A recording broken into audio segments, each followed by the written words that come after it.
മലയമാവാസി.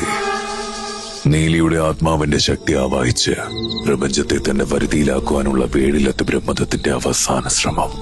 പക്ഷെ ചുവടൊന്നു പിഴച്ചാൽ നരകവേദനയേക്കാൾ ക്രൂരമായിരിക്കും നീലി നൽകുന്ന ശിക്ഷാവിധി. നീലിയെ തളയ്ക്കണമെങ്കിൽ മറ്റൊന്നുകൂടി ആവശ്യമാണ്. മനുഷ്യന്റെ ഉന്മാദത്തിന്റെ അത്ഭുത ശക്തി ആവാഹിച്ച ഉഗ്രവീര്യമുള്ള സോമരസം. എന്നാൽ വീടിലെത്തുകാരുടെ ഈ പതിവറിയുന്ന നീലി തന്റെ കാവലാളായ കൂമനെ കൊണ്ടത് കവർന്നെടുത്തിരുന്നു. അതിന് പിന്നിൽ ഒളിഞ്ഞിരിക്കുന്ന അപകടം മനസ്സിലാക്കിയ ബ്രഹ്മദത്തൻ തന്റെ അടിമയായ ഒടിയൻ ചോണനെ കൂമന് പിന്നാലെ അയച്ചു. മലകളും കാടുകളും കടന്നിട്ടും കൂമനെ പിടികൂടാൻ കഴിയാതെ വന്നപ്പോ ഒടിയന്റെ ഒടിയസ്ത്രമായ മായക്കെട്ട് കൂമന് നേരെ പ്രയോഗിക്കേണ്ടി വന്നു. അങ്ങനെ 7-ാം കടലിനപ്പുറത്തെ കരയിൽ വെച്ച് സോമരസത്തിനും കൂമനും 300 വർഷം നീണ്ടു നിൽക്കുന്ന മായക്കെട്ട് വീണു.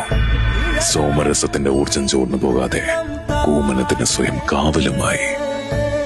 സോമരസമില്ലാതെ നീലിയെ തളയ്ക്കാൻ ഒരുങ്ങിയ ബ്രഹ്മദത്തിന്റെ നെഞ്ചി പിളർന്നുകൊണ്ട് നീലി അവളുടെ പ്രതികാരദാഹം തീർത്തുവെങ്കിലും ശരീരത്തിൽ നിന്നും പ്രാണൻ പോകുന്നതിന് മുൻപായി ബ്രഹ്മദത്തിനോട് അവളൊരു കാര്യം പറഞ്ഞു.